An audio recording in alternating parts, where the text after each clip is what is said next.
హే పాపా, ఇది కాసేపు పట్టుకోవా?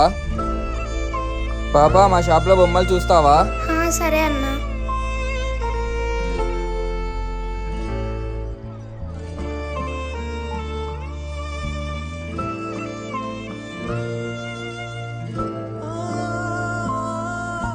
పాపా, నీకు గుర్తుందా మనం ఫస్ట్ టైం ఎక్కడ కలిసాము? రోడ్లో అన్నా. పాపా, నీ కంట్లో ఏదో పన్నట్టు చూడు. అంజలి, నువ్వు ఫేమస్ అయిపోయావు. ఏది చూపి. ఈ పాప రోడ్డు క్లీన్ చేస్తుండగా చూశాను. అలాగే పిలిచికెళ్ళి ఐస్ క్రీమ్ తీసిచ్చాను. నువ్వు ఎక్కడుంటావంటే ఆ పాప చెప్పింది. రోడ్లో అన్నా. అలాగే నేను ఆ పాపకి కొన్ని డబ్బులు, ఒక బొమ్మ కూడా ఇచ్చాను. అది చూసి ఆ పాప కళ్ళలో ఆనంద బాష్పాలు వచ్చాయి. నేను ఇలాంటి పేదవాళ్ళకి హెల్ప్ చేయాలంటే వీడియోకి లైక్ చేయండి.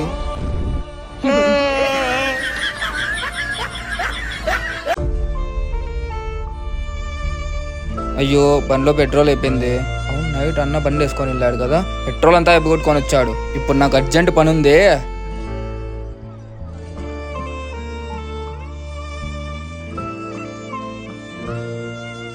అన్నా, అన్నయ్య, బండి వేసుకొని వెళ్ళేది కాదు, బండిలో పెట్రోల్ అయిపోయిందని తెలుదా?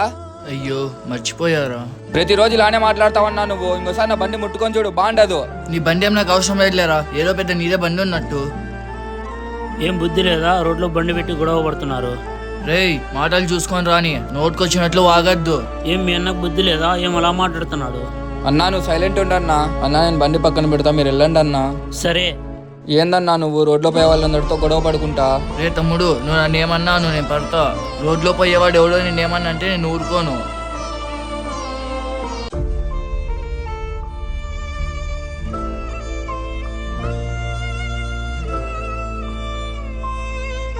మనం పేదవాళ్ళం, నువ్వు ఎదిగి మంచి స్థాయిలో ఉంటే చూడాలనుందిరా. నీ కోరిక నేను ఇస్తామ్మా. ప్రామిస్.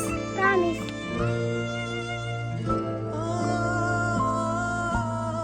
రోజు ఇక్కడికి వస్తూ బాధపడుతూ మీ అమ్మ అనుకున్నట్టు సాధించినావు. రే, మీ అమ్మ ఎక్కడున్నా కానీ నేను చూసి సంతోషిస్తుంటారు. ఈరోజు నాతో అన్నీ ఉన్నారా, కానీ అమ్మ కూడా నాతో ఉంటే బాగుండురా.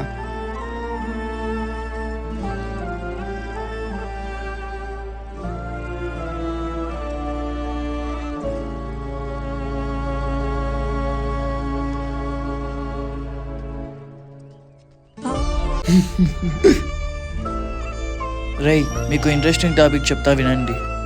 ఇప్పుడు అమ్మ కాల్ చేస్తుంది. కాల్ చేస్తే హా అమ్మ తిన్నావా అంటే హా తిన్నాను. అవును, ఎందుకు ఇన్నిసార్లు ఫోన్ చేసి విసిగిస్తున్నావు అని కాల్ కట్ చేస్తాం. ఇక ఫోన్ పక్కన కాల్ కట్ చేసిన వెంటనే నీ గర్ల్ ఫ్రెండ్ ఫోన్ చేస్తుంది. ఫస్ట్ రింగ్కే కాల్ ఎట్టి హా బేబీ, హా ఏం చేస్తున్నావు అని తిన్నావా? లేదు బేబీ, తినలేదంటే టైం చూడు ఎంత అవుతుందో, ఏమి ఇంకా తినకుండా అని ఫోన్తోనే ఉంటాం. ఇక మనుషుల్లో కూడా ఉండకుండా పక్కకి వెళ్ళిపోతాం. అంటే అమ్మతో మాట్లాడేటప్పుడు ఏమో ఫోన్ సైడ్లో, అమ్మాయితో మాట్లాడేటప్పుడు ఏమో మనిషే సైడ్లోనా? నవ్వే విషయం కాదురా ఇది. ఏ ఫోన్ అయితే ఇబ్బంది పెడుతుందో ఆ వ్యక్తి నుంచి మనకు ఫోనే రాకపోతే, ఏ గొంతు వింటే చిరాకేస్తుందో ఆ గొంతే వినపడకపోతే,